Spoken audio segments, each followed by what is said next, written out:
علامہ اقبال اور نظم طباطبائی لاہور سے آتے ہیں.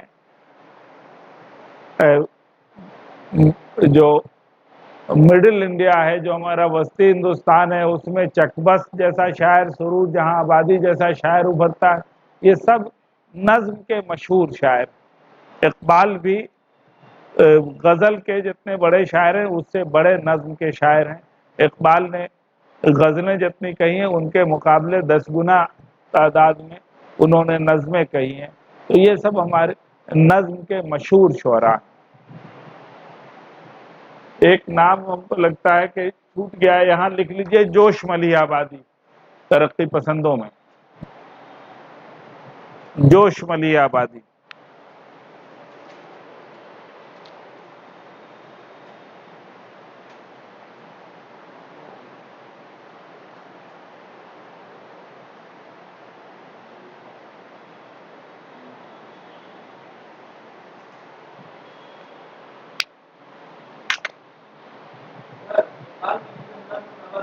کیا؟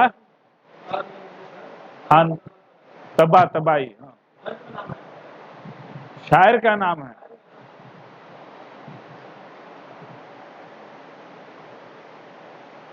تو ترقی پسند تحریک کے دور میں نظم نگاری کو بڑا فروغ حاصل ہوا اور بڑی تعداد میں نظمیں لکھی گئیں. گنتی کے اعتبار سے بھی دیکھیں گے تو اس دور میں نظم نگار بڑھ گئے. مجروح سلطان پوری کو چھوڑ کر کوئی ایسا شاعر نہیں ہے جس نے نظمیں نہیں کہی ہوں. مجروح نے غزلوں پر قناعت کی، لیکن سارے جتنے ترقی پسند اگر 50 شاعروں کا نام آپ لکھیے گا تو سب کے سب نظم نگار مانے جائیں گے. ترقی پسندوں کے فوراً بعد حلقہ ارباب ذوق قائم ہوتی ہے.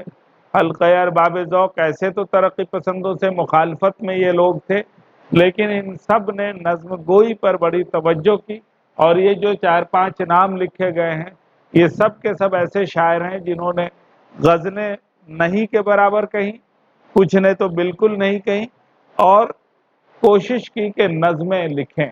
نظمیں لکھیں تو ایک ایک ایسے شعراء ہیں جن کا مجموعہ ہزار صفحے سے زیادہ پر مشتمل ہے.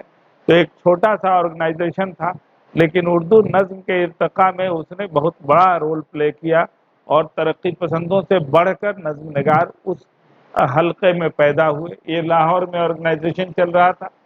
اسی طرح سے ترقی پسندوں کے بعد جدیدیت کا جب دور آتا ہے تو اس میں بھی نظم نگار بڑی تعداد میں آئے.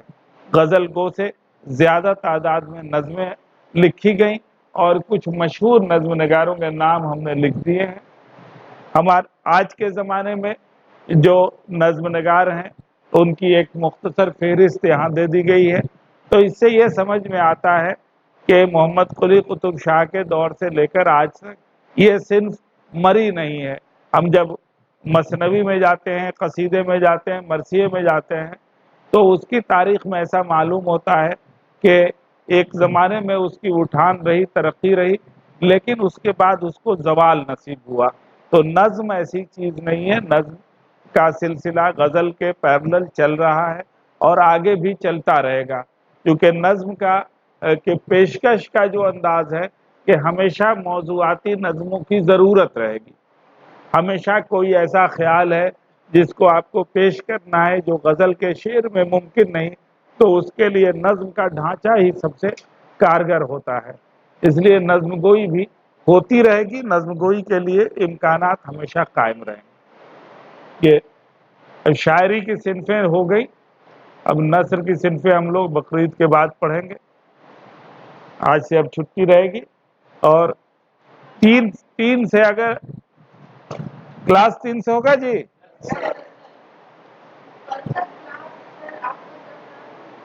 کیا میں تو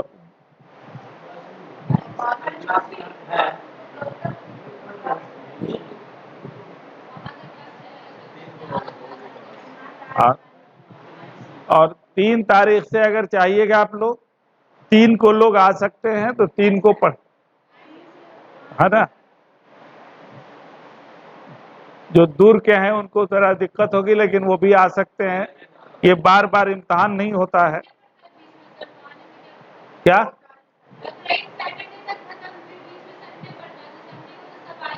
ہاں جو لوگ مقامی لوگ ہیں وہ لوگ گوشت وغیرہ کباب وغیرہ بنا کے رکھیں گے، اس دن لائیں گے تو لوگ باہری لوگوں کو کھلائیں گے۔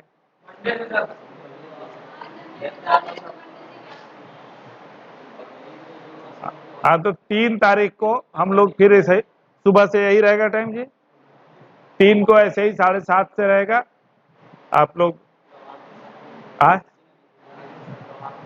تو جو مقامی لوگ ہیں وہ دیکھ رہے ہیں کہ رسپانس نہیں دیا لوگ،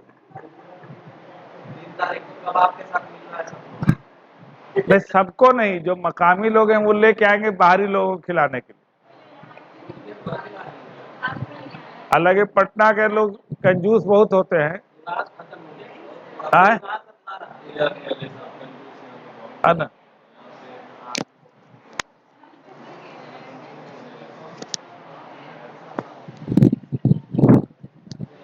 چلو لے لو۔